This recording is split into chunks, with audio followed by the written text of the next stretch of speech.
네, 잘 들려요. 예. 우리 아까보다 반갑습니다. 나아요? 감사합니다. 아까보다 나아요? 엄금진 음, 좀 지금도 잠깐 한번 스탑했다가 다시, 네. 지금은 좀 어때요? 어, 지금 괜찮은데 조금 전에 한번 지금 스탑했다가. 연결이 불안정하다고 돼 있거든요. 하다 보면 좋아질 수가 있어요. 예. 네네. 음. 예. 자, 우리가 오늘은 잔 웨슬리가 1738년 5월 24일 저녁에 그 런던의 알더스 게이트 스트리트에서 열렸던 모라비안들의 집회에서 들었던 루터의 로마서 강해 서문의 전반부를 한번 읽어볼 건데요.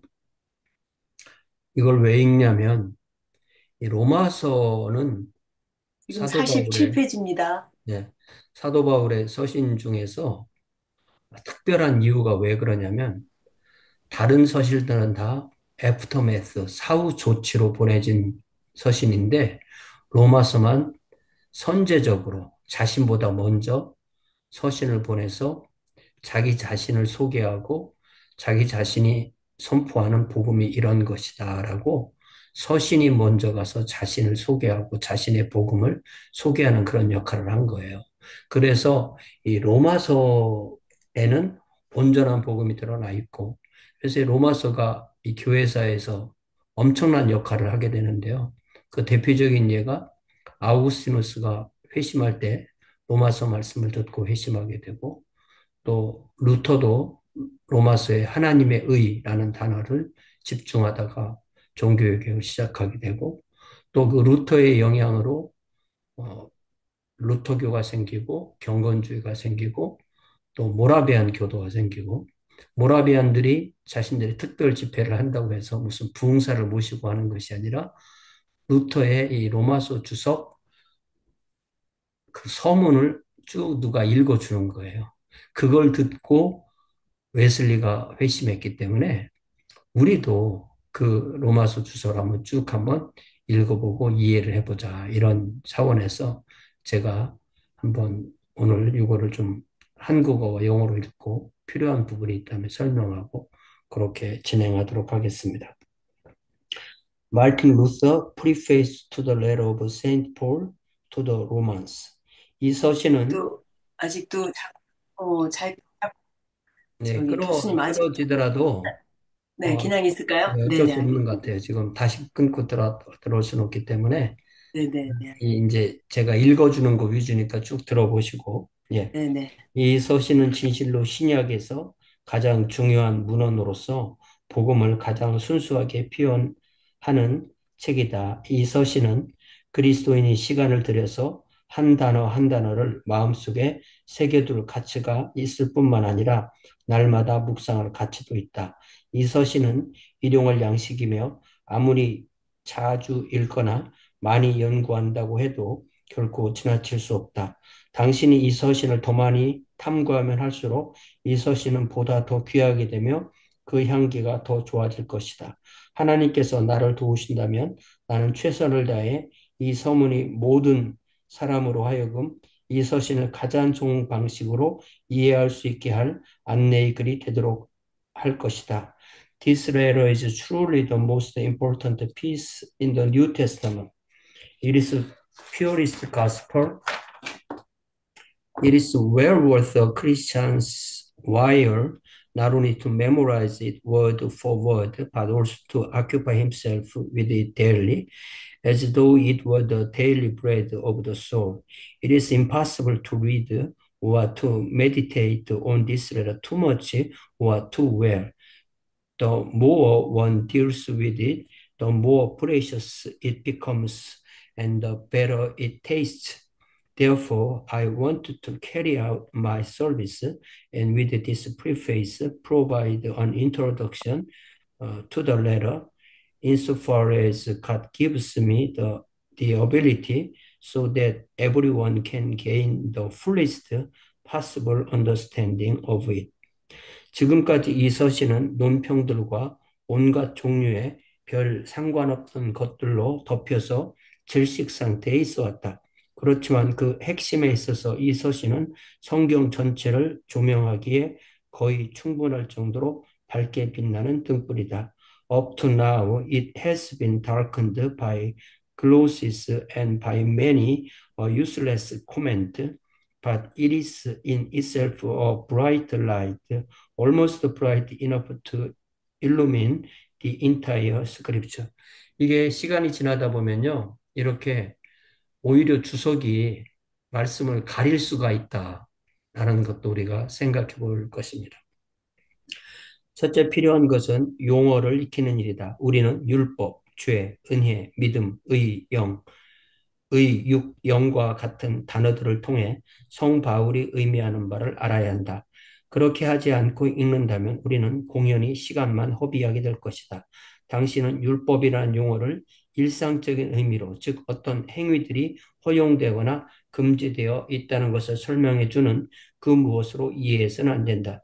이것은 통상적인 법률들에 해당하는 바, 당신은 비록 법률을 마음으로부터 순종하지 않는다고 하더라도 그것들이 명하고 있는 것을 겉으로 행함으로써 지킨다. To begin with, we have to become familiar with the vocabulary of the letter and know what Saint Paul means by the words law, sin, grace, faith, justice, flesh, spirit, etc. Otherwise, there is no use in reading it. You must not understand the word law here in human fashion, uh, i.e., a regulation about what sort of works must be done or must not be done. That is the way it is with human laws. You satisfy the demands of the law with works, whether your heart is in it or not. 요 라틴어로 I라고 하는 것은 영어로 어떻게 있죠? 이걸 제가 잘 못 찾아봤어요. 혹시 알면 알려주시고요. 그러나 하나님은 당신의 내면의 확신들을 따라 판단하신다. 이게 무슨 얘기냐면 어, 율법이라는 단어를 세상에서는 법률로 이해하게 되고 그것은 외부의 행동을 주관하는 것처럼 듣지만 성경의 법은 항상 마음을 다룬다는 그런 말을 하는 것입니다. 그러나 하나님은 당신의 내면의 확신들을 따라 판단하신다. 하나님의 율법은 바로 당신의 마음 속에서 성취되어야 한다. 당신이 단지 어떤 행위들을 행하기만 한다면 하나님의 율법을 성취하는 것이 아니다. 율법의 형벌들은 실제로 외식과 거짓말과 같이 우리의 내적인 확신들과 동떨어진 어떤 행위들에 적용된다. God judges what is in the depths of the heart. Therefore, this law also makes demands on the depths of the heart and doesn't let the heart rest content in works. Rather, it punishes as hypocrites and lies or works done apart from the depths of the heart. 이게 우리가 여기서 뭐를 이해하느냐면 아우구스티누스와 펠라기우스 차이를 이해하게 되는 거예요. 펠라기우스는 나는 하나님께서 하라고 다 했다. 나는 하나님이 원하시는 의를 이루었다. 이렇게 말했죠. 그런데 아우구스티누스는 말도 안 된다. 하나님은 우리의 겉을 보시는 것이 아니라 우리의 속을 보는 것이고 우리의 속은 아담의 원죄 이후에 망가졌기 때문에 제대로 그렇게 될 수가 없다. 이렇게 얘기한 거죠. 시편 117편, 오늘날 성경에서는 116편 11절입니다. 모든 사람이 다 거짓말쟁이라고 선언한다. 왜냐하면 아무도 자신의 마음으로부터 하나님의 율법을 지키고 있지 않기 때문이다. 또한 사람은 그렇게 할 수도 없다. 왜냐하면 선함을 싫어하고 악을 좋아하는 것이 모든 사람 속에서 발견되는 특징들이기 때문이다. 우리가 선함을 자유롭게 선택하지 않는다면 우리는 하나님의 율법을 마음으로부터 지키고 있는 것이 되지 못한다. 그러므로 비록 겉보기에 우리가 많은 미덕을 행하고 영예로운 삶을 사는 것처럼 보이든지 혹은 그렇지 않든지 간에 죄가 들어오고 하나님의 진노가 불러일으켜진다. 이게 이제 우리가 말하는 노예 의지를 말하는 거죠. 우리 죄는 우리의 마음은 이미 아담 이후로 죄로 인해서 노예화되어 있다 이거죠. All human beings are called liars. Psalm 116, since none of them keeps or can keep God's law from the depths of the heart. Everyone finds inside himself an aversion to good and a craving for evil. Where there is no free desire for good, there the heart has not set itself on God's law. There also sin is surely to be found, and deserved wrath of God, whether a lot of good works and an honorable life appear outwardly or not. 그러니까 하나님은 우리의 속을 보신다. 이것이 율법의 핵심이다. 이렇게 얘기하는 거죠. 그러므로 로마서 2장에서 성 바울은 유대인들은 모두 죄인이라고 단언한다. 그런 율법을 지키는 자들만이 하나님 앞에서 의롭다고 말하지만 그가 말하려는 요지는 아무도 율법을 행위를 통하여 지키지 못한다는 것이다. 오히려 바울은 유대인들에게 이렇게 말한다. 간음하지 말라고 말하는 내가 간음하느냐? 남을 판단하는 것으로 내가 너를 정죄하매니 판단하는 내가 같은 일을 행함이니라. 로마서 2장 1절, 22절, 23절. 바울은 이렇게 말하고 있는 것처럼 보인다. 겉으로 보기에 당신은 율법을 꼼꼼히 지키고 있고 율법을 지키지 않는 사람들을 정죄하며 재빨리 모두 다 가르치려고 하고 있다. 당신은 다른 사람의 눈에 있는 티는 보면서 당신 자신의 눈에 있는 들보는 알지 못하고 있다. 겉보기와 행실에 있어서 당신이 형벌이 두렵거나 보상을 바라고 율법을 지킨다고 한다면 당신은 자유로운 선택과 율법에 대한 사랑으로부터 하는 것이 아니라 마지못해서 그리고 강제 아래에서 율법을 지키고 있는 것이 되고 만약 율법이었다면 당신은 다른 식으로 행동했을 것이다. Therefore, in chapter 2, Saint Paul adds that the Jews are all sinners and says that only the doers of the law are justified in the sight of God. What he is saying is that no one is a doer of the law by works. On the contrary, he says to them, you teach that one should not commit adultery, and you commit adultery. You judge others in a certain manner and condemn yourselves in the same manner because you do the very same thing that you judged in another. It is as if he was saying, outwardly you live quite properly in the works of the law and judge those who do not live in the same way. You know how to teach everybody. You see the speck in another's eye, but do not notice the beam in your own. Outwardly, you keep the law with works out of fear of punishment or love of gain. Otherwise, you do everything without free desire and love of the law. You act out of aversion and force. You do latter act otherwise if the law didn't exist. 이러므로 논리적 결론은 당신의 마음속 깊은 곳에서 당신은 율법을 미워한다는 것이다.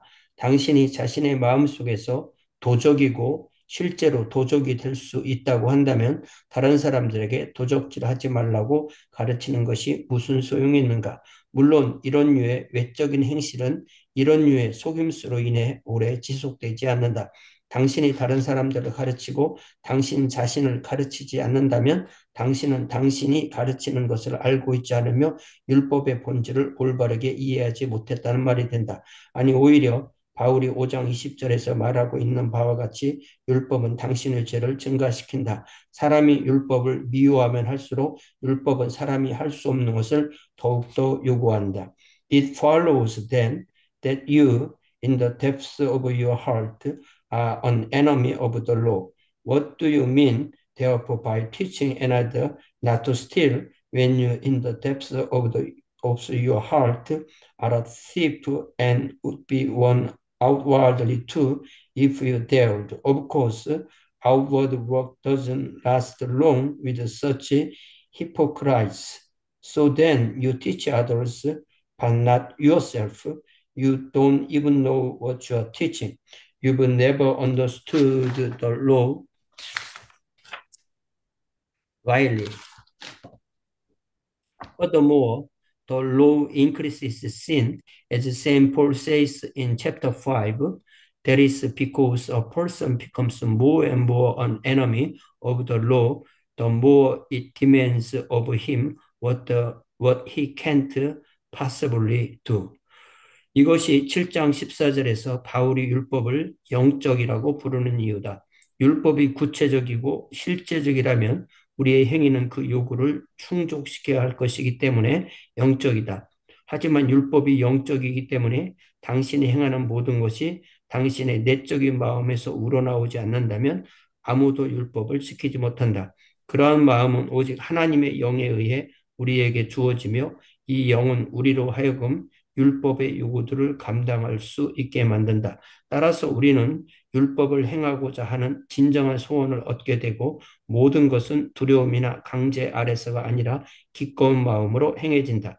그러므로 율법은 영적이기 때문에 율법이 영적인 마음들에 의해 사랑을 받고 율법이 그러한 류의 마음을 요구할 때 그 영이 우리 마음속에 있지 않다면 죄는 그대로 존재한다.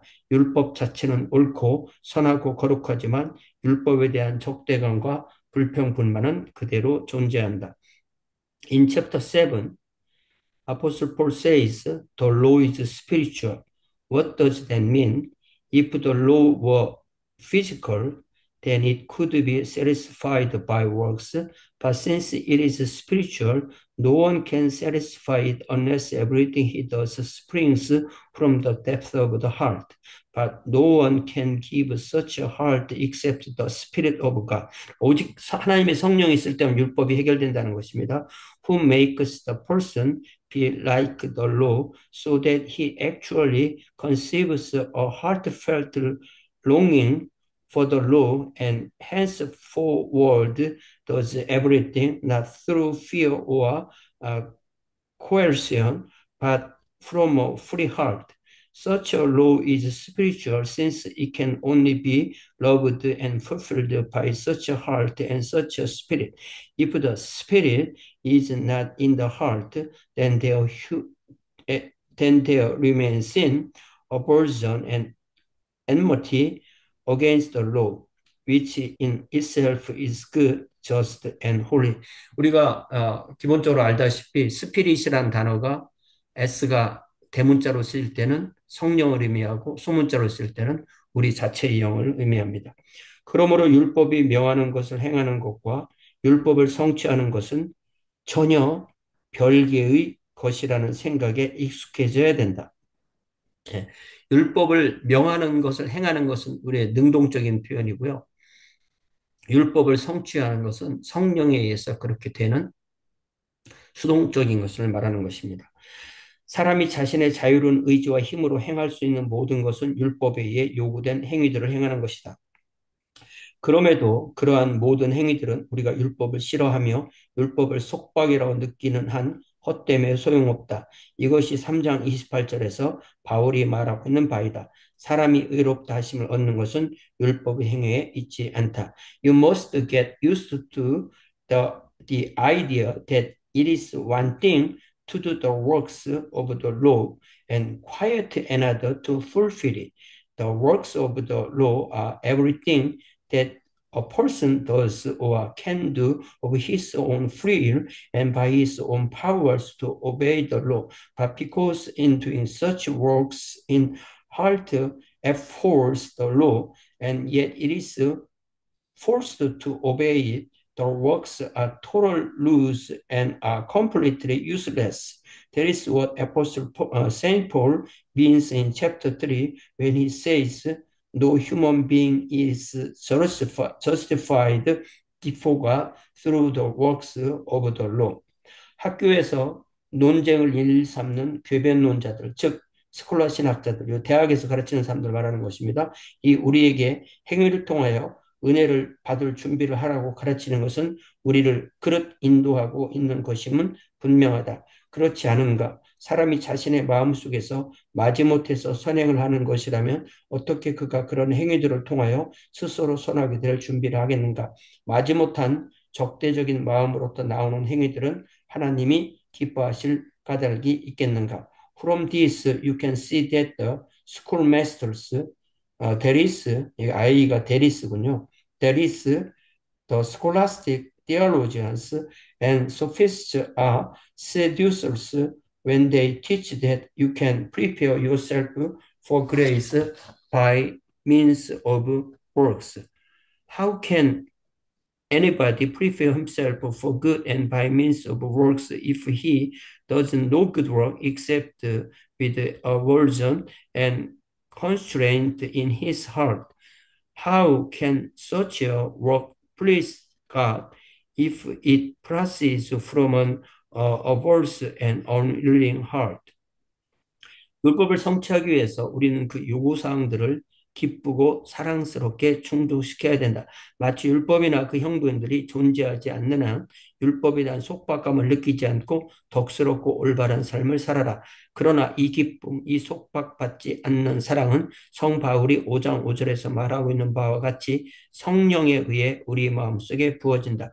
그러나 바울이 자신의 첫 단락에서 말했듯이 성령은 오직 예수 그리스도 안에서 그리고 예수 그리스도와 더불어 예수 그리스도를 통하여 주어진다. 마찬가지로 믿음 자체는 오직 하나님의 말씀 즉 복음을 통해서만 온다. 이 복음은 그리스도를 하나님 아들로 선포한다. 바울이 3장, 4장, 10장에서 말하는 바와 같이 그분이 사람이었는데 우리를 위하여 죽으셨다가 부활하셨다고 선포한다. 이런 부분이 아주 복음의 핵심입니다. 예. 그래서 예를 들면 우리가 로마서 5장 5절을 찾아보면요. 이런 게 이제 아주 그 성경을 이해할 수 있는 핵심 구절에 속하는데요. 로마서 5장 5절에 보니까 소망이 우리를 부끄럽게 하지 아니하면 우리에게 주신 성령으로 말미암아 하나님의 사랑이 우리 마음에 부은 바 됨이니. 그러니까 우리가 어떻게 은혜를 받느냐? 은혜를 받았다고 할 때 은혜를 받는 것, 하나님의 은혜를 우리 안에 데려다 주시는 분, 이분이 바로 성령 하나님이세요. 그 말을 바꿔 말하면 우리를 예수 그리스도 안으로 모시고 가는 분, 그분이 바로 성령 하나님이십니다. 그러니까 이 루터가 깨달은 복음의 핵심은 사도 바울이 전해주는 복음의 핵심은 우리가 하는 것이 아니라 하나님이 하시는 거고 우리가 그것을 받는 것이다. 그러니까 하나님은 능동태, 우리는 수동태 이렇게 되는 것입니다. But to fulfill the law means to do its work eagerly, lovingly, and freely without the constraint of the law. It means to live well and in a manner pleasing to God as though there were no law or punishment. It is the Holy Spirit, however, who puts such eagerness of unconstrained love into the heart, as Paul says in chapter 5. But the Spirit is given only in, with, and through faith in Jesus Christ. 여기 세 개의 그 전치사가 나오죠. The Holy Spirit is given only in faith, with faith, through faith. 그러니까 믿음 안에서 믿음과 함께 믿음을 통하여 예수님을 믿는 믿음 안에서 예수님을 믿는 믿음과 함께 그리고 예수님을 믿는 믿음을 통하여 그러니까 그게 뭐냐면 오직 예수 그리스도 안에서 그리고 예수 그리스도와 더불어 예수 그리스도를 통하여 주어진다라는 부분입니다. As Paul says in his introduction, so too faith comes only through the word of God, the gospel that preaches Christ, how he is both the Son of God and man, how he died and rose for our sake. Paul says in this in chapter 3, 4, and 10. 우리는 믿음만이 우리를 의롭게 하며 율법을 성취한다는 결론에 도달한다. 그리고 이것은 믿음이 우리에게 그리스도의 공로로 인해 얻어진 영을 가져다 주기 때문이다. 이번에는 영은 우리에게 율법이 목표로 하는 행복과 자유를 준다. 그리고 이것은 선행의 진실로 믿음으로부터 나온다는 것을 보여준다. 이것이 바울이 율법의 행위를 정지한 후에 믿음으로 말미암아 율법을 피하는 것이 아니라 도리어 우리는 믿음을 통하여 율법을 굳게 세운다고 즉 믿음으로 말미암아 율법을 성취한다고 말하고 있는 3장 31절의 의미이다. 자, 3장 31절을 읽어보면요. 그런즉 우리가 믿음으로 말미암아 율법을 파기하느냐? 그럴 수 없느니라. 도리어 율법을 굳게 세우느니라. 그렇게 돼 있죠. That is why faith alone makes someone just and fulfills the law. Faith it is that brings the Holy Spirit through the merits of Christ. The Spirit, in turn, renders the heart glad and free as the law demands. Then good works proceed from faith itself. That is what Paul means in chapter 3, verse 31, when after he has thrown out the works of the law, he sounds as though the wants to abolish the law by faith. No, he says we uphold the law through faith. That is, we fulfill it through faith. 성경에서 죄라는 단어는 우리의 육체적 행위에 의해 행해진 애적 행위들 이상의 것을 의미한다. 이것은 행위와 관련된 모든 상황들, 우리로 하여금 행위를 하도록 유인하거나 촉발시키는 모든 상황을 의미한다. 특히 우리 마음속 깊은 곳에서 작용하는 충동들, 또한 이것은 행함이라는 단일한 용어가 사람이 완전히 굴복하여 죄로 떨어지는 경우를 포함한다는 것을 의미한다. 외적으로 아무것도 행해지지 않았다고 하더라도 사람은 여전히 몸과 영혼의 완전한 파멸에 떨어져 있을 수 있다. 특히 성경은 우리의 마음을 꿰뚫어 보며 우리 죄의 뿌리이자 근원, 즉 우리 마음속 깊은 곳에 불신앙을 바라본다. 믿음만이 우리에게 명백하게 선한 행위들을 행하고자 하는 영과 소원을 주듯이 불신앙은 죄의 유일한 원인이다. 그것은 육을 높이며 창세기 3장 6절에서 에덴 동산에서 아담과 하와의 경우에 일어났다는 것처럼 명백하게 잘못된 행위들을 행하고자 하는 소원을 준다. Sin in the scriptures means not only external works of the body, but also all those movements within us which bestir themselves and move us to the external works, namely the depths of the heart with all its powers. Therefore, the word do should refer to a person's completely falling into sin. No external work of sin happens after all unless a person commits himself to it completely, body and soul. In particular, the scriptures see into the heart to the root and main source of all sin, unbelief in the depths of the heart. Thus, even as faith alone makes just and brings the spirit and the desire to do good external works, so it is only unbelief which sins and exalts the flesh and brings desire to do evil external works. That's what happened to Adam and Eve in the paradise. That is Genesis chapter 3. 그러므로 그리스도는 불신앙을 따로 지적하여 그것을 죄라고 불렀다. 요한복음 16장 8절 9절에서 성령이 와서 죄에 대하여 세상을 책망할 것인데 죄에 대하여라면 저희가 나를 믿지 아니하며라고 말하고 있다. 마찬가지로 선행 또는 악행이 행해지기 전에 그것들이 선한 열매 또는 악한 열매로 드러나기 전에 신앙 또는 불신앙이 이미 우리 마음속에 존재하고 있음에 틀림없다.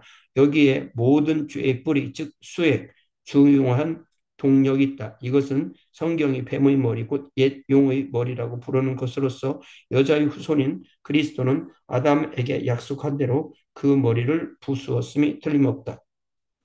That is why only unbelief is called sin by Christ.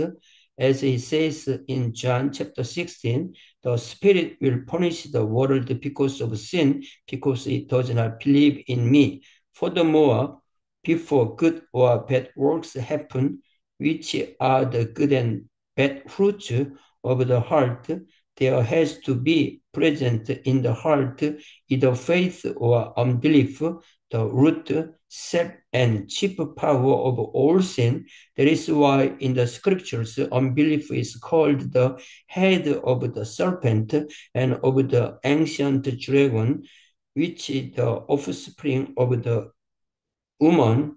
That is Christ must cross it as was promised to Adam.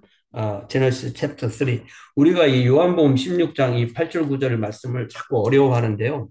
이게 아주 성경에서 성령님이 하시는 일을 이해하는 아주 핵심입니다. 요한복음 16장에 오면은 우리 주님께서 7절부터 보니까 그러나 내가 너희에게 실상을 말하노니 내가 떠나가는 것이 너희에게 유익이라. 내가 떠나가지 않으면 보혜사가 너희에게로 오시지 아니할 것이요 가면 내가 그를 너희에게 보내리니 자 그가 와서 죄에 대하여 의에 대하여 심판에 대하여 세상을 책망하시리라. 여기 세상을 책망한다고 할 때 우리가 예수님을 믿지 않았을 때가 세상이고 우리가 그 책망을 통해서 예수님을 믿게 된 거죠. 성령이 오셔서 하시는 일이 세 가지인데 죄에 대한 책망은 근본적인 죄는 어떤 도덕적이고 어떤 율법적이고 어떤 뭐 국가적인 그런 죄가 아니라 우리가 예수님을 믿지 않은 것이 죄이고 또 의에 대하여는 의의 표준이신 분이 바로 우리 주님이시다라는 것을 가르치는 것이고 심판이라는 것은 바로 그 의의 표준이신 예수님을 믿지 않는 것이 죄고 그래서 그 결과 심판을 받는 것이고 그 심판을 받은 사탄처럼 우리도 예수님을 믿지 않으면 그런 심판을 받는다는 것을 성령께서 오셔서 우리에게 컨빅션을 줄 것이다. 그래서 예수님을 믿는 모든 사람은 이 성령이 주시는 컨빅션을 통해서 우리가 예수님을 믿게 됐다는 것을 말해 주는 것입니다. 은혜의 참된 의미는 하나님이 자기 자신의 선택에 의해 우리를 향하여 지니시는 인자 또는 호의이고 이를 통해서 하나님은 우리에게 기꺼이 그리스도를 주고 우리 위에 성령과 하나님의 복을 부어주신다고 할 때 은혜와 은사는 서로 다르다고 하겠다. 바울은 그리스도의 은혜와 호의 등을 말하고 있는 5장 15절 등에서 이 점을 명확히 하고 있다. 그럼에도 불구하고 우리는 은사와 영을 날마다 받아야 한다. 그렇게 할지라도 오히려 그것들은 부족하다. 왜냐하면 바울이 로마서 7장 14절부터 23절과 갈라디아서 5장 17절 이하에서 말하고 있는 바와 같이 옛 욕망들과 죄악들이 여전히 우리 속에 아른거리며 영에 대항하여 싸우기 때문이다. Grace and gift differ in that grace actually denotes God's kindness and favor which he has toward us and by which he is disposed to pour Christ and the Spirit with his gifts into us as becomes clear from chapter 5 where Paul says grace and gift are in Christ etc. The gifts and the Spirit increases daily in us yet they are not complete, since evil desires and sins remain us, which war against the Spirit, as Paul says in chapter 7 and in the Colossians chapter 5. 이게 무슨 얘기냐면요. 은혜는 우리를 향한 하나님의 마음이란 말이에요. 기프트는 그것이 우리에게 온 상태를, 그것이 우리에게 주어진, 예. 은혜는 우리를 향한 하나님의 마음. 기프트는 그것이 우리에게 주어진 거. 어, 어머니가 나를 사랑하는 마음이 은혜고 어머니가 나에게 필요한 밥을 해주시는 것은 기프트고 그렇게 하면 충분히 이해를 할 수가 있겠죠. 그래서 그런 어머님이 나를 사랑해 주는데 나에게 실제로 무엇인가를 안 준다면 내가 기프트를 받지 못한 거잖아요. 그렇기 때문에 기프트는 항상 우리가 필요하다. 그렇게 말하는 거죠. 또한 창세기 3장 15절에서 여자의 후손과 뱀의 후손이 원수될 것을 말하고 있다. 그렇지만 우리가 하나님 보시기에 전체적으로 완벽하게 의로운 것처럼 여겨주실 정도로 은혜는 충분하다. 왜냐하면 하나님의 은혜는 다른 많은 은사처럼 파편으로 나뉘어 오는 것이 아니라 우리를 완벽하게 사로잡아 우리의 중보자인 그리스도의 품에 안기게 하며 은사들이 우리 속에 뿌리를 내릴 수 있게 하기 때문이다. 은혜는 하나님의 우리의 마음, 하나님께서 우리에게 주시는 마음. 그래서 은혜 때문에 우리가 하나님께 받아들이지만 은사는 그 하나님의 마음이 우리에게 전달된 것, 이렇게 구별해서 말하고 있는 거죠. In Genesis chapter 3, proclaims the enmity between the offspring of the woman and that of the serpent, but grace does do this much that we are accounted completely just before God. God's grace is not divided into bits and pieces as are the gifts. 그러니까 하나님의 은혜는 통으로, 기프트는 이렇게 나누어 주기 때문에 어떤 사람은 풍성하게 어떤 사람은 적게 갈 수도 있다는 거죠. But grace takes up completely into God's favor for the sake of Christ, our intercessor and mediator, so that the gifts may begin their work in us. 이러한 관점은 바울이 자기 자신을 여전히 죄인으로 묘사하고 있는 7장 9절 이하와 그럼에도 불구하고 영과 여전히 불완전한 은사도로 인하여 그리스도 안에 있는 자들에 대하여 어떠한 고발도 있을 수 없다고 선언하는 8장을 당신이 이해하는 데 도움을 줄 것이다. 우리의 육이 아직 죽지 않은 한 우리는 여전히 죄인이다. 그럼에도 우리가 그리스도를 믿고 성령을 받기 시작하는 한 하나님은 우리에게 호의와 선의를 보여주신다. 하나님은 우리에게 남아있는 죄들을 보지 않으시며 그것들을 판단하지 않으시고 죄가 죽을 때까지 우리가 그리스도에 대하여 갖고 있는 믿음을 따라 우리를 다루신다. 지금 여기서 로마서 7장과 8장 사이에 그 어려운 문제를 어, 루터가 설명하고 있는 거죠. In this way, then you should understand chapter 7, where Saint Paul portrays himself as still a sinner, while chapter 8, he says that because of the incomplete gifts and because of the Spirit, there is nothing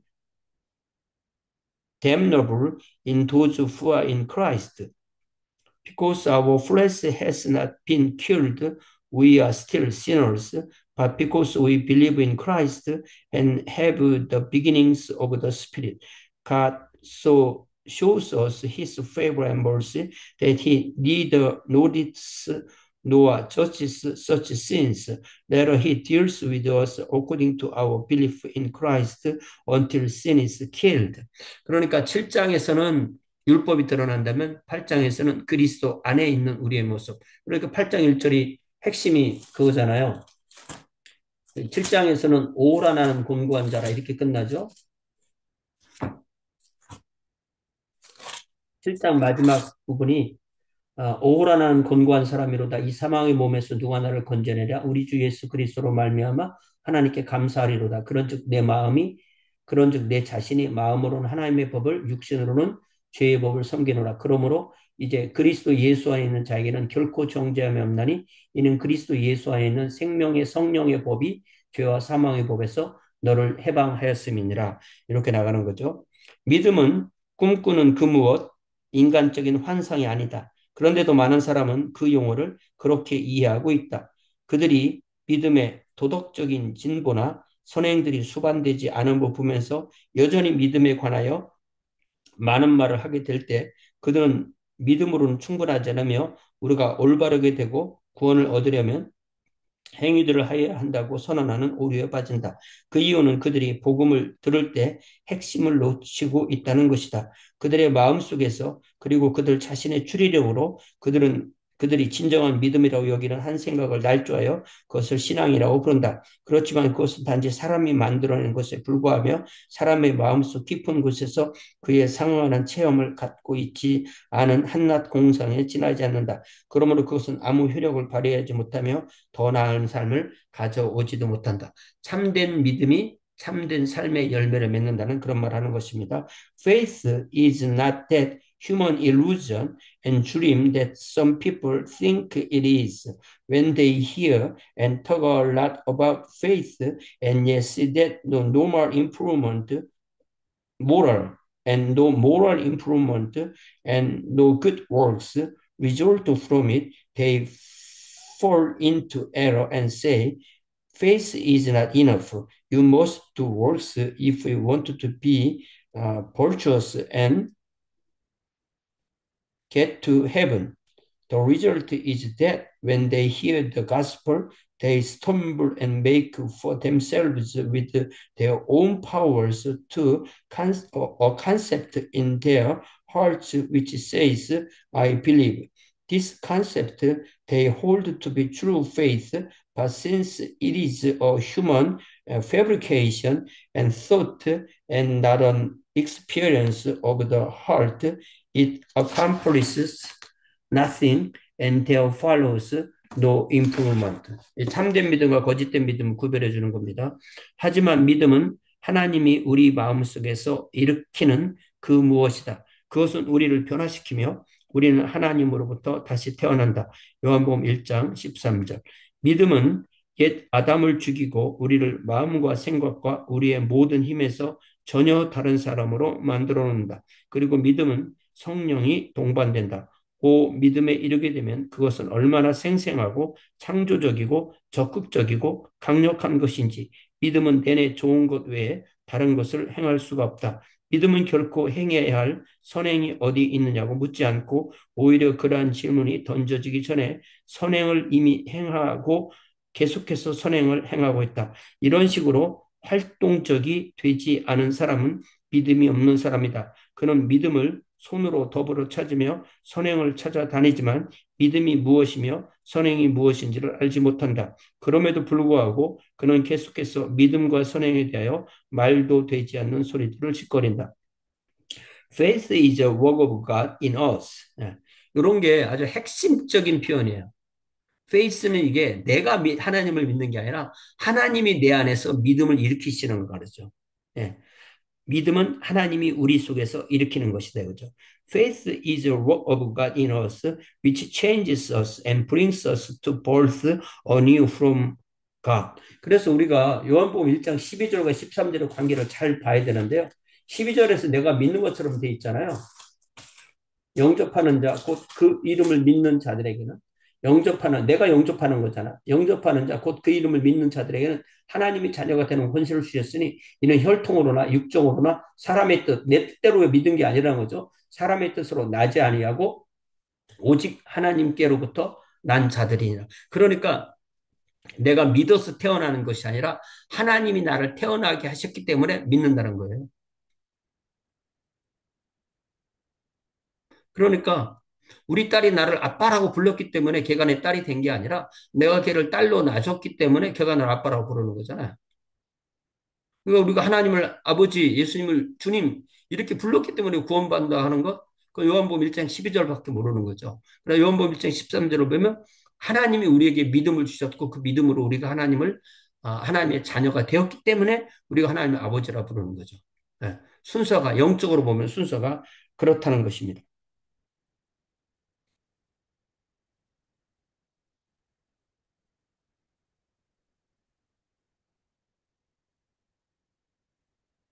예, 거기 한번 다시 읽어볼게요. Faith is a work of God in us, which changes us and brings us to birth anew from God.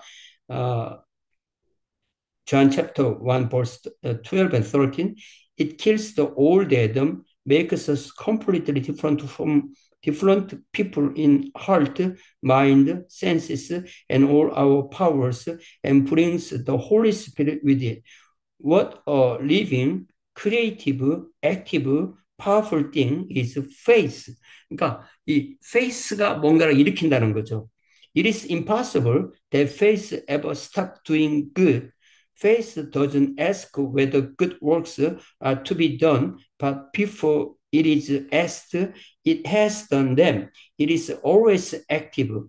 Whoever doesn't do such works in without faith, he gropes and searches about him for faith and good works, but doesn't know what faith or good works are. Even so, they cherish on with a great many words about faith and good works. 많은 사람이 이 믿음과 선행에 대한 얘기를 하지만 올바로 믿으면 선행이 따라오게 돼 있다. 예, 그 열매로 자연스럽게 따라오는 것이지 그것을 억지로 네가 믿었으면 이제 지금부터 선한 일을 해라. 그래야 구원받는다. 이거는 거짓된 복음이라고 말하는 것입니다.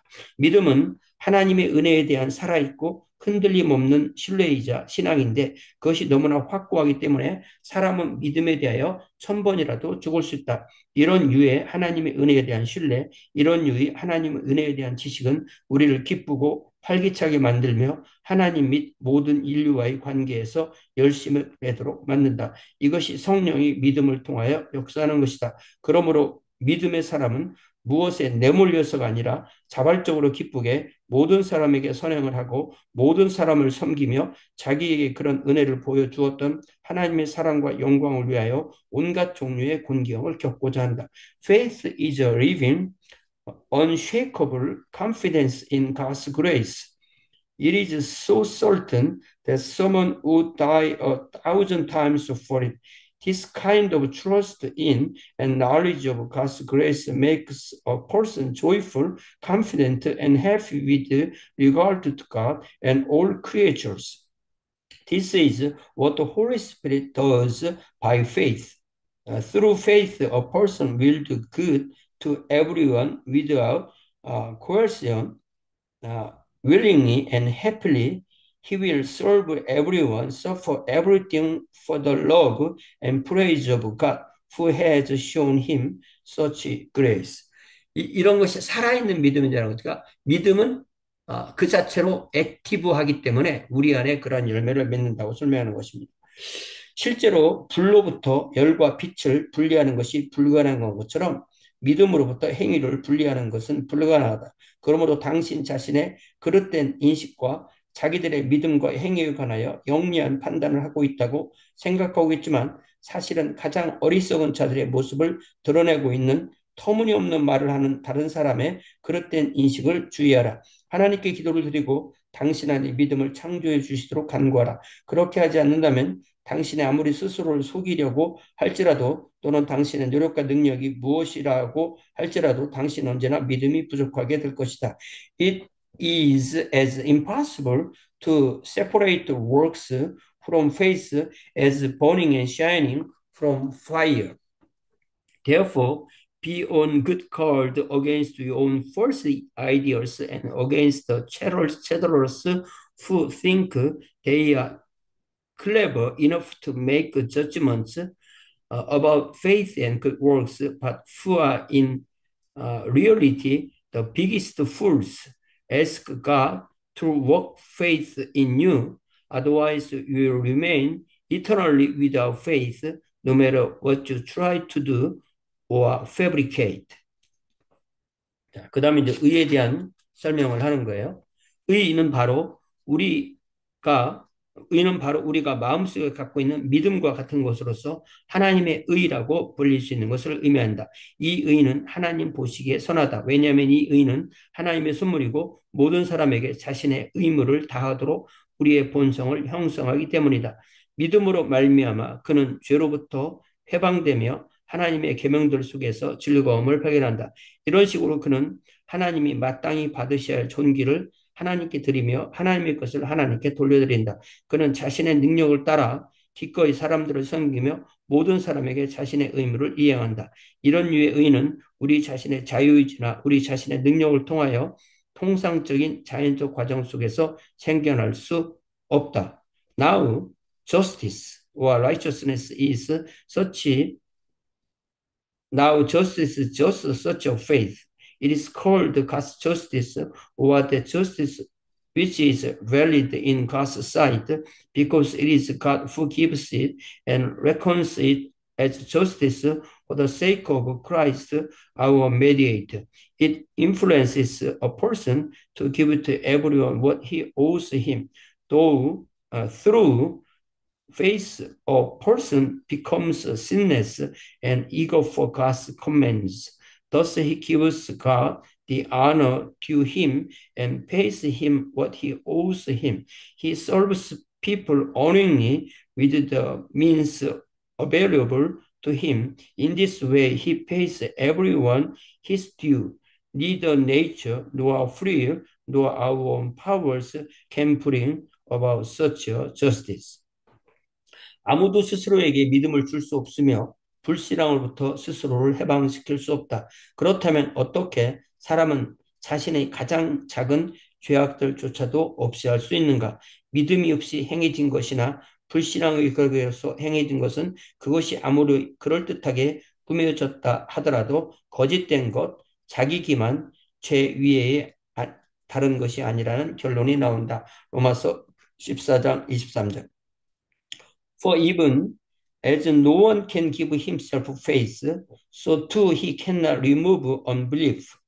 How can he then take away even the smallest sin? Therefore, everything which takes place outside faith or in unbelief is lie, hypocrisy, and sin. Romans chapter 14, verse 23. No matter how smoothly it may seem to go. 이 14장 23절도 아주 유명한 말씀이잖아요.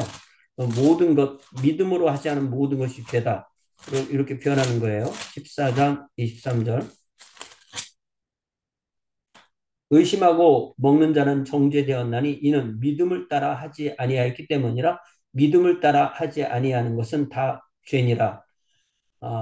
Everything that does not come from faith is sin. 그렇기 때문에 이 믿음에 의해서만 어떤 것도 이루어지지 믿음에 의해서 하지 않는 모든 것은 아무리 좋아 보여도 죄악이다 이렇게 말하는 것입니다. 육과 영이라는 단어, 육과 영은 육은 오로지 도덕적 불결과 관련이 있고 영은 오로지 우리 마음의 상태와 관련이 있다는 식으로 오해해서는 이해해서는 안 된다. 오히려 성벌과 요한복음 3장 6절 이하에서 그리스도에 따르면 육은 육으로부터 생겨난 모든 것, 즉 우리의 이성과 우리의 모든 감각을 포함하여 몸과 영은 자기 자신 전체를 의미한다. 이것은 우리 속에 있는 모든 것이 육에 기울기 때문이다. 그러므로 은혜를 아직 받지 못한 사람이 갈라디아서 5장 19절 이하에서 육체의 일로 묘사하면서 육체의 외식과 가증스러운 행위들을 부르고 있는 바로 그러한 방식으로 영의 고상한 것들에 관하여 유쾌하게 횡설수설하고 있을 때 그 사람을 육적인 사람이라고 부르는 것이 적절하다. 게다가 로마서 8장 3절은 율법이 육에 의하여 약화된다고 말하고 있다.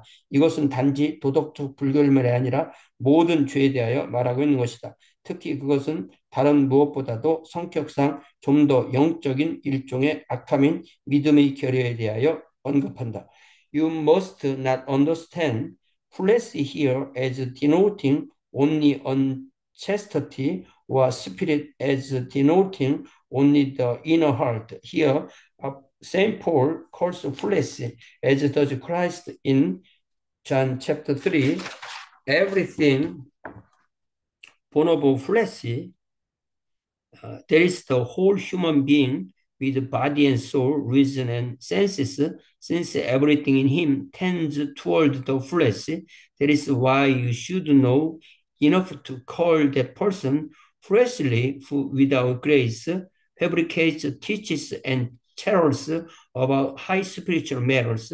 You can learn the same thing from Colossians chapter 5, where St. Paul calls heresy and hatred works of the flesh. And in Romans chapter 8, he says that through the flesh, the law is weakened. He says this not to unchastity, but of all sins, most of all of unbelief, which is the most spiritual of vices. 반면에 영적이라는 용어는 그리스도께서 제자들의 발을 씻기셨을 때와 베드로가 배를 띄워 고기를 잡고 있었을 때처럼 가장 외적인 행위들에 몰두해 있는 사람들에게 흔히 적용된다. 그러므로 육이라는 용어는 사고와 사실에 있어서 몸과 현세의 삶에 봉사하며 살아가며 수고하는 사람에게 적용된다. 영이라는 용어는 사고와 사실에 있어서 영과 내세의 삶에 봉사하며 수고하는 사람에게 적용된다. 당신이 이 용어들에 이러한 의미를 부여하지 않는다면 결코 바울의 로마서나 성경의 어떤 책도 이해할 수 없게 될 것이다. 그러므로 그들이 히에로니무스가 제롬입니다. 아우구스티누스든지 암브로시우스든지 오리게네스든지 아무튼 그 누구든지 이 용어들을 다른 식으로 사용하는 모든 교사를 경계하라. 그들보다 뛰어난 인물일지라도 마찬가지다. 그러나 이제 서신 자체로 눈을 돌려보자. On the other hand, you should know enough to call that person spiritual who is occupied with the most outward of works, as was Christ when he washed the feet of the disciples, and Peter when he steered his boat and fished.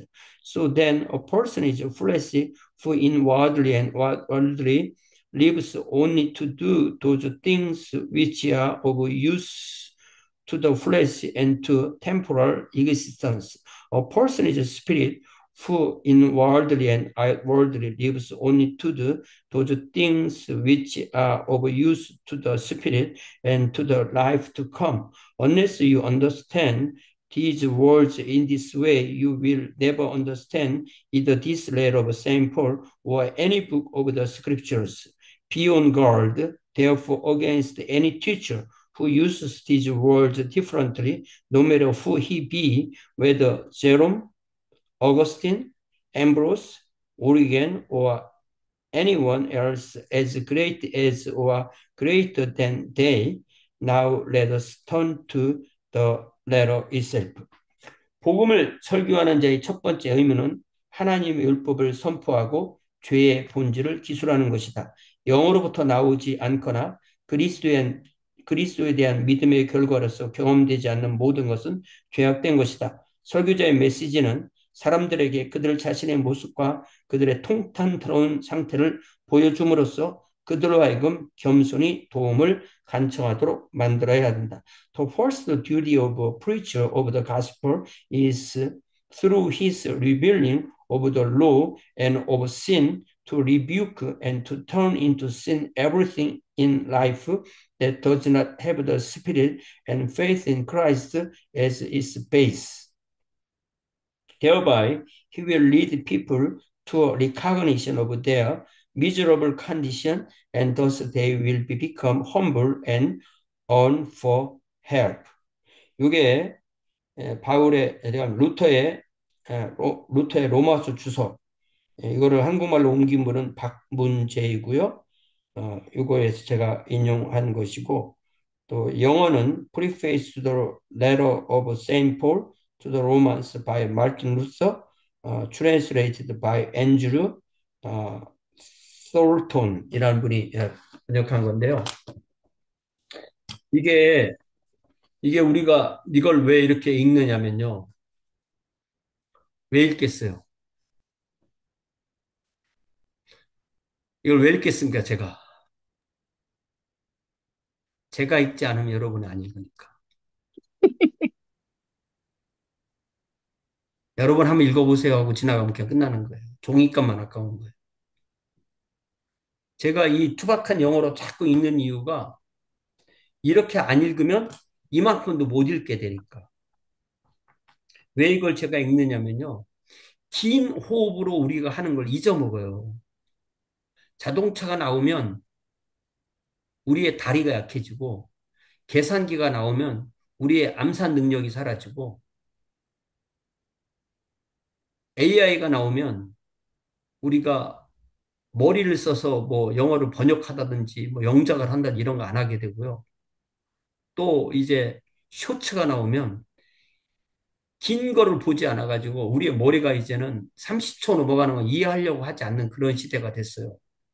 그렇기 때문에 우리는 긴 호흡으로 책도 읽고 뭘 들으려면 4시간, 5시간 같은 거 일하면서 충분히 듣고 우리가 책을 읽는 게 우리의 머리를 훈련하는 최고 좋은 길이랍니다. 네. 책을 읽어야 돼요. 책을 안 읽으면 어, 자기가 생각보다 자기 머리가 더 퇴화되는 거예요. 그러나 책을 꾸준히 읽는 사람들은 나이가 먹어도 더 성장할 수가 있어요. 그래서 제가 우리 학교 이름을 안티 에이징 신학교라고 불러야 된다고 제일 매일 말하는 거예요. 그래서 여기 제 클래스에 들어오는 분들은 저한테 붙잡혀서 이 고문을 당한다 생각하지 마시고 야, 이 시간이 나에게 참 젊어지게 내 머리를 프레시하게 만들어주고 내 머리 뇌세포가 늘어나도록 만들어주는 수업이다. 이렇게 이해를. 목사님, 잠깐만요. 저 네. 57페이지에 저스티스라는 단어가 많이 나온 거기에 갈라디아 5장 19절 옆에 F자라 영어로 있는데 그게 뭘 뜻하는 거죠? 처음 보는 그게 이제 것이라서. 그게 F라는 것은 그 다음 절을 말하는 거예요. 음, 네. 그게 왜 그렇게 했는지는 잘 저도 지금 설명을 못 해드리겠는데 원래 그렇게 써 예, 영어로 쓸 때. 예, 예. 예, 예. 자, 그래서 우리가 지금 이거를 한 8페이지 되는 걸 쭉 읽었는데요. 이걸 보면요. 뭐라고 말하냐면 다시 앞으로 돌아가 보면 웨슬리의 일기로 돌아가 보겠어요. 맨 첫 페이지 앞에 부분으로 시작한 맨 첫 페이지 보면 내키지는 않았지만 그날 밤 나는 알더스 게이트 스트레이트에서 열리는 집회에 참석하였다. 그곳에서 어떤 한 사람이 루터의 로마서 주석 서문을 낭독하고 있었다.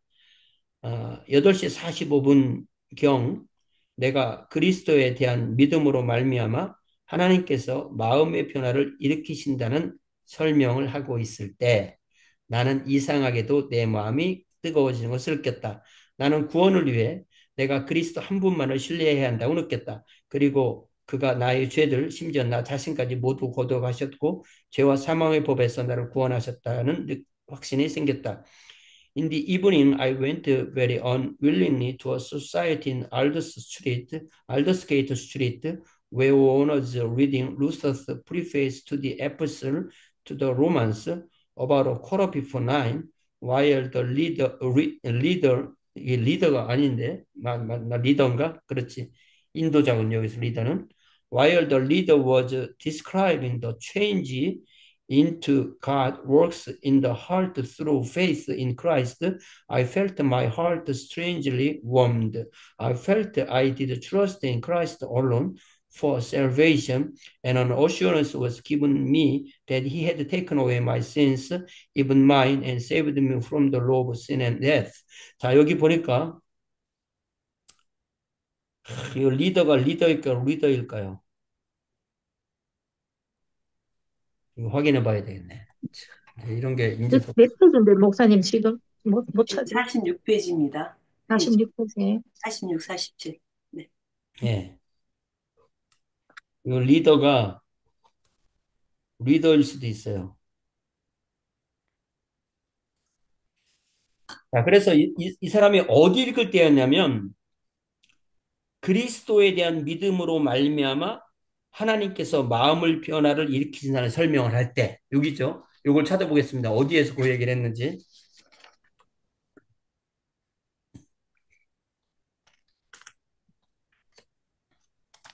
그게 어디냐면은 페이지는 잘 모르겠는데 믿음은 이렇게 설명하면서 첫 번째 문단에서 인간의 환상이 아니다 그랬고, 두 번째 믿음은 하나님이 우리 속에서 일으키는 그 무엇이다 라고 했죠. 예, 그래서 믿음으로 말하면 하나님께서 마음의 변화를 일으키신다 라고 할 때 요 부분, 이게 여러분의 책으로는 몇 페이지입니까? 하지만 믿음은 하나님이 우리 속에서 일으키는 그 무엇이다. 예. 그리고 그 다음 문단이 아이고, 죄송합니다. 55페이지. 50, 예, 56, 50 55, 몇 페이지요? 55페이지. 예, 55페이지에 나오는 그 하지만 믿음은 하나님이 우리 속에서 일으키는 그 무엇이다 그 문단하고요. 믿음은 하나님의 은혜에 대한 살아있고 흔들림 없는 신뢰이자 신앙인데 그것이 너무나 확고하기 때문에 사람은 믿음을 위하여 천번에 죽을 수 있다. 여기까지 요 문단, 요 두 개 문단 읽을 때 그때 웨슬리가 음, 회심을 체험했는데 그때가 음, 1738년 5월 24일 토요일 저녁 8시 45분 경이었다고 자기에게 써놓은 거예요. 그래서 우리가 안티에이징하는 또 방법 중에 하나가 일기를 쓰는 거예요. 일기를 내가 오늘 밥을 먹었다, 뭐 국수를 먹었다 이런 거 쓰는 게 아니고 그날 하루 깨달은 거, 묵상한 거, 중요한 거 이런 걸 쓰면 되는 겁니다. 자, 그래서 이제 그 뒤에 이 웨슬리의 생애는 좀 간략하게 이제 그냥 정리합니다.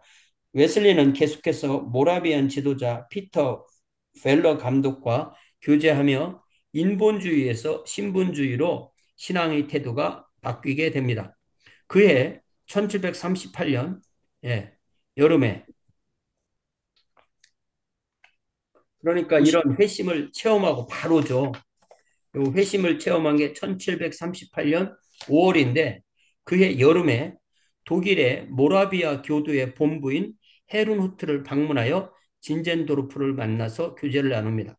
웨슬리는 모라비안의 신앙에 많은 감동을 받았지만 그 자신은 모라비안 교도가 되지 않기로 결정합니다. 특히 모라비안들의 신비주의는 자신의 성격과 사회적 관심에 맞지 않는다고 느꼈습니다. 곤잘레스의 교회사에 의하면 더 나아가 교회 정체의 문제에서 웨슬리는 감독 정체, 그러니까 영국 성공의 상태를 따랐고 모라비아는 회중 정체를 주장했고 성화의 이론에서 웨슬리는 회심 이후 성화 혹은 완전을 추구했지만 모라비안들은 성화도 은혜로 주었다고 믿었기 때문이다. 다시 말하면 무슨 얘기냐면 거기에서 그냥 평생 살까 그들과 함께 모라비안 교도가 될까 하다가 그렇게 되지 않고 영국으로 돌아왔다.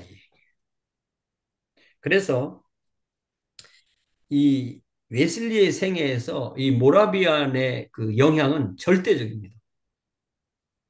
미국으로 갈 때 배 안에서 모라비안 교도 만났죠.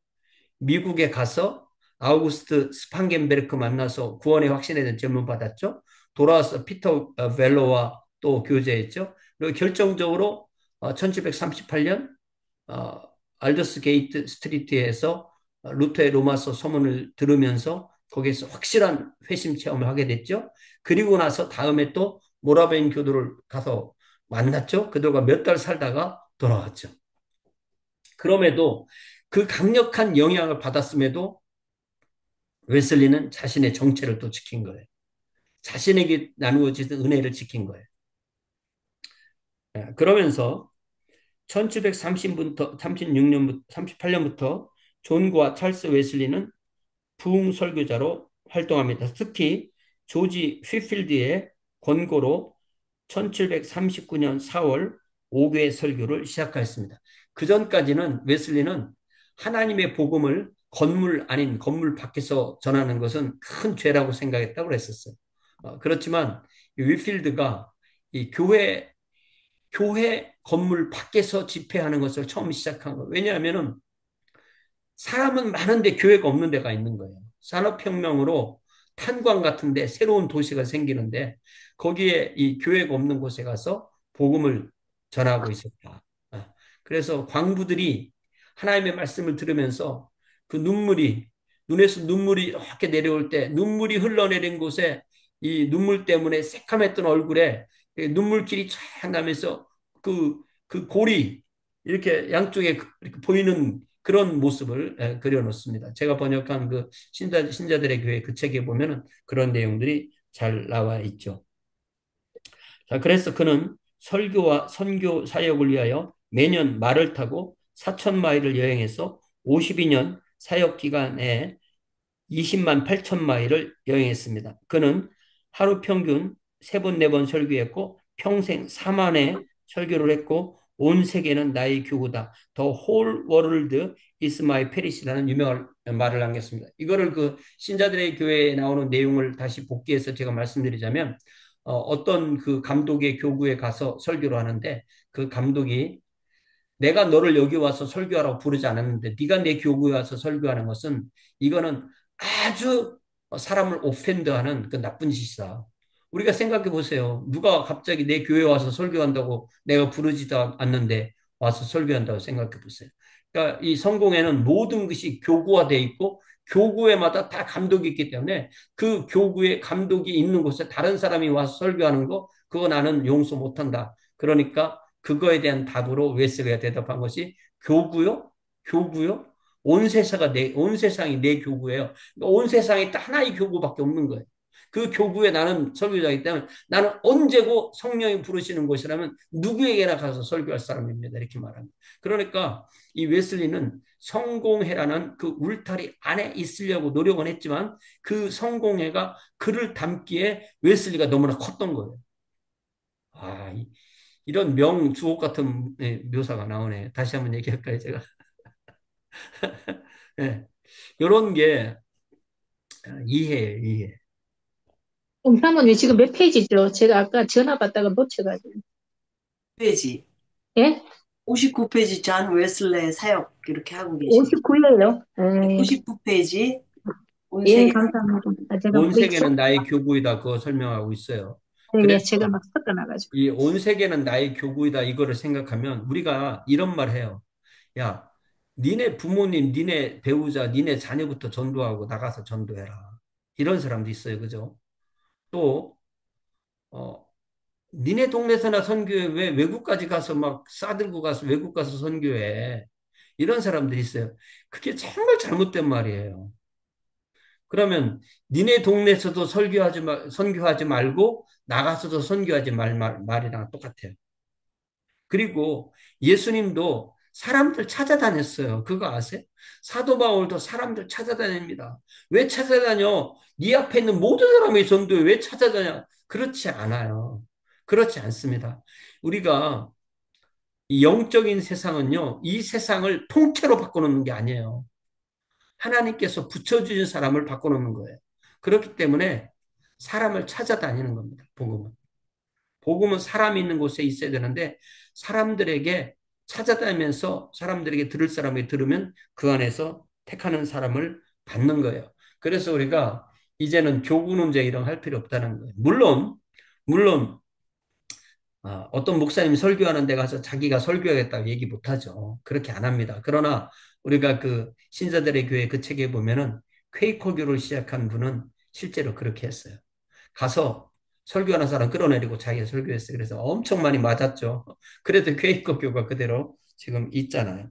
자, 그래서 거기 나에 보면 감리교 운동의 조직화 이런 말이 되어 있고 바로 39년에 브리스톨에서 첫 감리교 예배당을 건축하고 런던에도 감리교 예배당을 건축하고 감리교 운동본부가 세워지고 그 다음에는 감리교 연합회가 구성돼서 구성협회 연합체로 메소디스트 유나이티드 소사이어티도 생기게 되고 그 다음에 40년대 말에 평신도 설교자 레이 프리처들이 임명되고 42년에 회원 12명씩 속회를 구성하게 되고 속장을 임명하게 되고 44년에 설교자들이 1차 연례대 애뉴얼 컨퍼런스를 개최하고 46년에 전국을 7개 순회구역으로 나누고 각 지역에 어시스턴트를 두어 관리하고 이들이 후에 감리사, 슈퍼인텐던트, 감리교회라고 말하는 이유가 이 감리사들 때문에 감리교회라고 하는 거예요.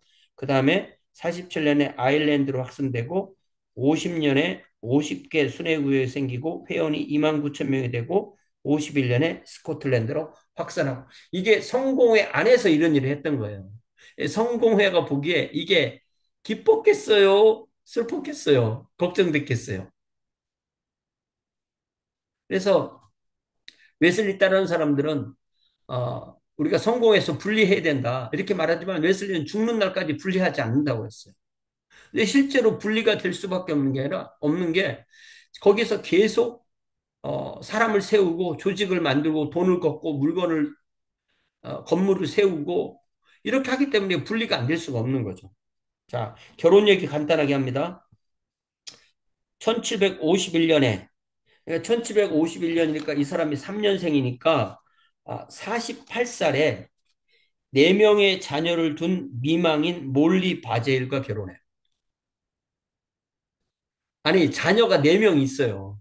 근데 웨슬리는 키가 160 정도도 되지 않을 정도로 작고 몸도 굉장히 왜소했던 사람이에요. 근데 이 부인은 아주 억센 사람이에요. 그래서 오랜만에 집에 오면 이게 뭔가 대화하다 말이 안 들면 웨슬리를 딱 끌고 동네를 질질 끌고 다녔대요. 그래가지고 웨슬리가 더 집에 안 들어가고 더 열심히 더 열심히 그 선교 활동 열심히 하고 나중에 결국 이혼했어요. 헤어졌어요. 그러니까 법적인 이혼 안 하고 그냥 완전히 헤어졌어요. 예.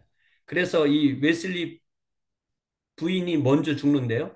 그 장례식에 웨슬리가 가지 않았다 이런 표현이 나옵니다. 그래서 이 웨슬리의 결혼이 이게 과연 해피한 결혼이었냐 이런 얘기를 많이 해요. 해피하지 않았고 그래서 뭐 세계 3대 악처 이런 거 뽑을 때 이 웨슬리 부인도 들어갑니다. 예, 뭐 소크라테스의 부인 뭐 이런 식으로 해서 세계 3대 악처 이런 얘기하는데 이게 악처가 아니에요. 생각해 보면 이게 별로 그 아내한테 이렇게 별로 좋은 남편이 안 했던 것 같아요. 그래서 그렇다고 우리가 지난번에 얘기했듯이 소피아 호피하고 잘 돼서 결혼했으면 오늘날 웨슬리가 없었을 수 있는 거예요. 그리고 이 몰리 바젤 이 사모님이 뭐 웨슬리에게는 언해피한 아내였겠지만 그래도 어쨌든 아내를 얻어서 살았다 이거예요. 그 옛날에 우리가 뭐 루터의 아내 이야기도 했고 또 치빙글리의 아내 얘기도 했고 또 칼뱅의 아내 얘기도 했죠. 루터의 아내는 이제 루터도 나이 많이 먹어서 젊은 수녀원 출신 수녀하고 결혼했고요. 웨슬리는 미망인과 비밀 결혼해서 살다가 나중에 정식 결혼했고 또 칼뱅도 재침예교도 여인 자녀가 있었던 사람과 재혼했고 역시 칼뱅 경우에도 먼저 아내가 죽게 되는 그런 일이 있습니다.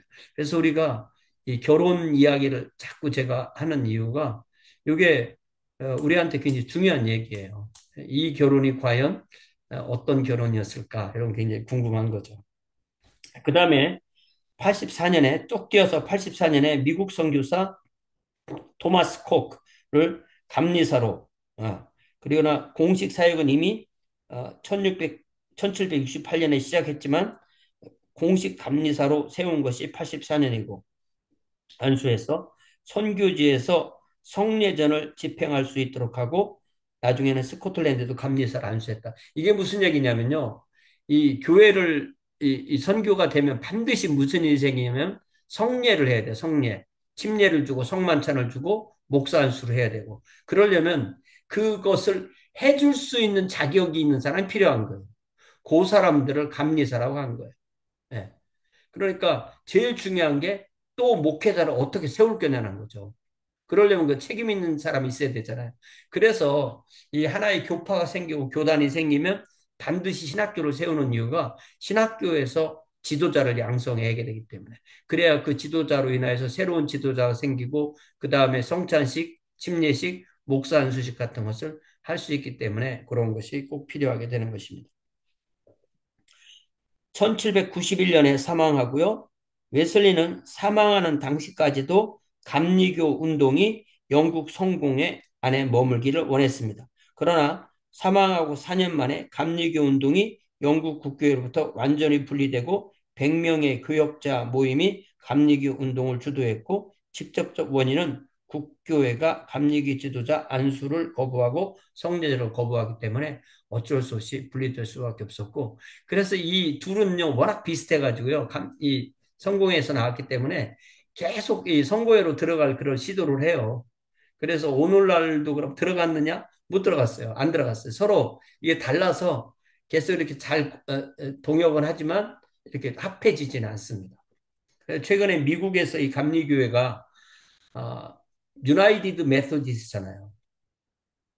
여러 개로 분리됐던 게 다시 합해졌는데 다시 또 최근에 그게 작년인가요 분리됐잖아요. 그 동성애에 대한 것 때문에 지금은 다시 유나이티드가 아니고 세퍼레이티드라고 이렇게 부를 수 있는 그런 입장이 되었다고 볼 수가 있죠.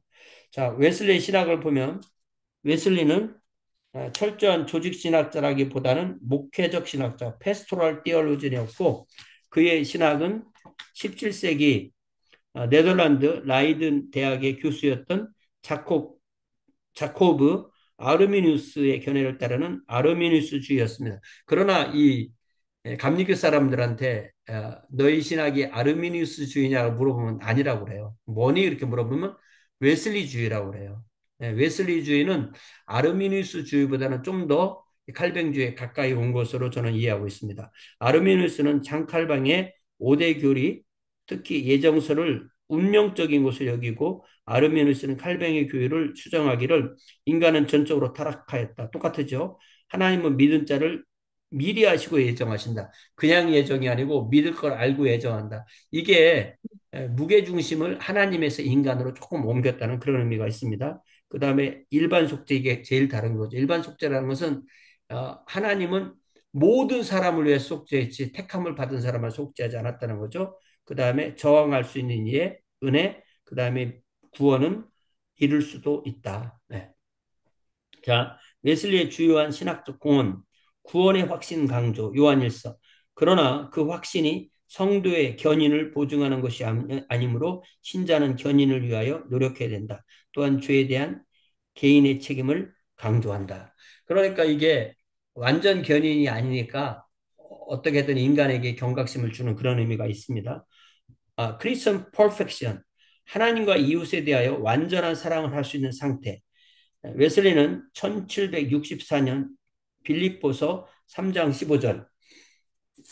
빌립보서 3장 15절이 과연 이런 말을 할 수 있는 근거가 되는 규절이 되느냐는 문제예요. 빌립보서 3장 15절에 뭐라고 하냐면 그러므로 누구든지 우리 온전히 이룬 자들은 이렇게 생각할지니 만일 어떤 일에 너희가 달리 생각하면 하나님이 이것도 너에게 나타내시리라. 그러니까 좀 다르게 생각할 수도 있다.